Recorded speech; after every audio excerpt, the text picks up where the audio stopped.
ঠান্ডা পানি cold water dispenser কবে দেওয়া হয়েছে? যখন শিক্ষার্থীদের রেসপন্স ছিল যে ভাই খুব প্রচন্ড গরম পড়ছে, এখানে ওই পরিবেশ নাই, আমরা আমাদের প্রতিনিধি টিম প্রশাসনের কাছে গেছে, স্যার আপনারা এটা ব্যবস্থা করেন, প্রশাসন বলতেছে ফান্ড নাই, তখন আমরা ব্যবস্থা করছি। তারপরে এইভাবে প্রত্যেকটা প্রজেক্টে যে কটা পানি ফিল্টার এভাবে হয়েছে যে প্রশাসন আমরা বলছি আপনারা এটা দেন, শিক্ষার্থীদের দরকার, প্রশাসন বলতেছে আমাদের ফান্ড নাই, কোথায় দিব বাবা? তখন আমরা শিক্ষার্থী হিসেবে চিন্তা করছি আমাদের তো অ্যালামনাই আছে, সাবেক অ্যালামনাইদের কাছ থেকে ফান্ড ম্যানেজ করে আমরা এটা হেল্প করেছি। এটা তো প্রশাসনকে আমরা এম্পাওয়ার করেছি তাদের কাজে, বিষয়টা এরকম ছিল। এখন যদি শিক্ষার্থীরা না চায় আমরা দিব না। অলওয়েজ আমরা শিক্ষার্থীদের পালসের প্রতি, শিক্ষার্থীদের সিদ্ধান্তের প্রতি আমরা কমিটেড। হলের অধিকাংশ শিক্ষার্থীরা যখন যেটা চাইবে আমরা সেই অনুযায়ী করবো, এটাতে কোনো কনফিউশন না। শিক্ষার্থীরা যদি বলে যে এখন ফেরত দিয়ে দিবে, শিক্ষার্থীরা যদি চায় যে এখন লাগবে, আমরা চেষ্টা করবো হেল্প করার। শিক্ষার্থীরা যদি চায় তাদের লাগবে না, তাহলে আমরা এই কাজে এঙ্গেজ হবো না। শিক্ষার্থীরা যে কাজে যেভাবে এঙ্গেজমেন্ট চাইবে সেটা। তবে এখানে কোনো দলীয় এজেন্ডা বাস্তবায়ন করার জন্য কেউ যদি একক বিরোধিতা করে সেটাকে আমরা শিক্ষার্থী হিসেবে বিবেচনা করবো না। শিক্ষার্থীদের সমন্বিত সাধারণ সভায় যখন শিক্ষার্থীরা যখন যেটা চাইবে পাশ হয়ে আসবে, সেটাই আমরা রেসপেক্ট করব। ডাকসু নিয়ে কোনো আশঙ্কা আমি দেখছি না। রাতের মধ্যেই যেমন একটা কনফিউশন তৈরি হয়েছে, পরিবেশ তৈরি হয়েছে, এই পরিবেশ আবার এক রাতের মধ্যে সলভ করে ফেলা যায়, এটা প্রশাসনের হাতে আছে।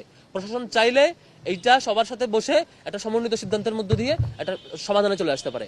এখন এটা প্রশাসনের সক্ষমতা বা ব্যর্থতার উপর ডিপেন্ড করবে। রাতারাতি যেমন প্রবলেম ক্রিয়েট হয়, আবার রাতারাতি এটা সলভ করার মধ্যে সেই ক্যাপাসিটি প্রশাসনের থাকতে হবে, কারণ প্রশাসনের ব্যর্থতার কারণেই এই ধরনের ক্রাইসিস তৈরি হয়েছে।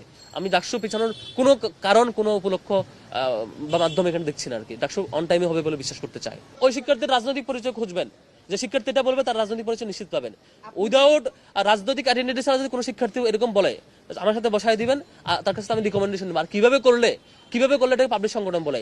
গত এই 5-7 মাস সময়ে ছাত্র শিবির যে ম্যাসিভ পর্যায়ে প্রোগ্রাম করছে, পাবলিক ইভেন্ট, তার ধারে কাছে কোনো সংগঠন করে নাই। তাও যদি কেউ এটা অভিযোগ দেয়, তার কাছ থেকে আমি রিকমেন্ডেশন চাইবো, ভাই আর কিভাবে কাজ করতে পারি, রিকমেন্ডেশন দিবেন।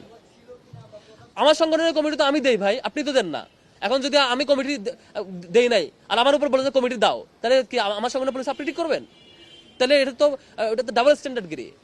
কালকে একজন দেখলাম, বেশ হাসলাম অনেকক্ষণ, একজন বলেছে ছাত্র দলের কমিটি বিলুপ্ত করতে হবে আর শিবিরকে কমিটি দিতে হবে, একজনের বক্তব্য দেখলাম, আমি অনেকক্ষণ হাসলাম। মানে অদ্ভুত ব্যাপার, শিবিরের কমিটি সে দিবেন আমি দিব?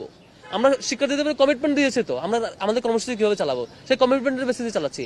কারো বাইরের মানে ফেব্রিকেটেড প্রস্তাবনা, কারো হচ্ছে সাজানো গুছানো প্রস্তাবনা, উদ্দেশ্য প্রণোদিত কথার ভিত্তিতে শিবির চলে না। শিবির তার দলীয় নির্দিষ্ট প্রিন্সিপালের ভিত্তিতে ছাত্র শিবির চলবে এবং সেই কমিটমেন্টের অনুযায়ী শিবির চলছে আর কি। আমাদের রিকমেন্ডেশন ছিল রাজনৈতিক সংগঠনগুলোর প্রতিনিধিরা তাদের হলে থাকবে আবাসিক শিক্ষার্থী হিসেবে, তার রাজনৈতিক পরিচয় কোনো ধরনের ফেভার পাওয়া কিংবা কোনো ধরনের চাপের মুখোমুখি হওয়ার কারণ হবে না। তার রাজনৈতিক পরিচয়, সে তার মতামত প্রকাশ করতে পারবে, পলিটিক্যাল প্র্যাকটিসগুলো বিশ্ববিদ্যালয় এরিয়া কেন্দ্রিক করবে, এটা আগেও বলেছিলাম আমরা। কিন্তু কালকের যে ঘোষণা, শব্দ চয়নের কোনো সংজ্ঞায়ন ক্লিয়ার না। রাজনীতি নিষিদ্ধ বলতে কি মিন করছেন তিনি? ওই ব্যক্তি হলে থাকতে পারবে কিনা, কি কাজ করতে পারবে, কি কাজ করতে পারবে না, ক্লিয়ার কোনো ঘোষণা আসে নাই। সেদিক থেকে আমরা এটা মানে ফিডব্যাক দেওয়াটা কঠিন আর কি। বিশ্ববিদ্যালয় যদি একটা ফিক্সড ঘোষণা দেন সংজ্ঞায়ন সাপেক্ষে, তাহলে আমরা এটা ফিডব্যাক দিতে পারবো। আমরা ইসলামী ছাত্র শিবির সাধারণত আমাদের যে কোনো জিনিস নিয়মতান্ত্রিক হইতে ফলো করি। আমরা যদি কোনো প্রতিবাদ জানাতে হয় সেটা শিবিরের বাইনে ব্যানারে মিছিল করব। আর আমাদের যদি কোনো কিছু মানে রিকমেন্ড করতে হয়, আমরা সেই রিকমেন্ডেশনটা আমরা ইউনিভার্সিটি প্রশাসনকে রিকমেন্ড করি। এর আগেও করেছি, এই যে হলে আবাসিক এরিয়ায় রাজনীতি থাকা না থাকা ইস্যুতে আমরা রিকমেন্ডেশনটা আমরা এর আগেও বহুবার করেছি বিশ্ববিদ্যালয় প্রশাসনকে।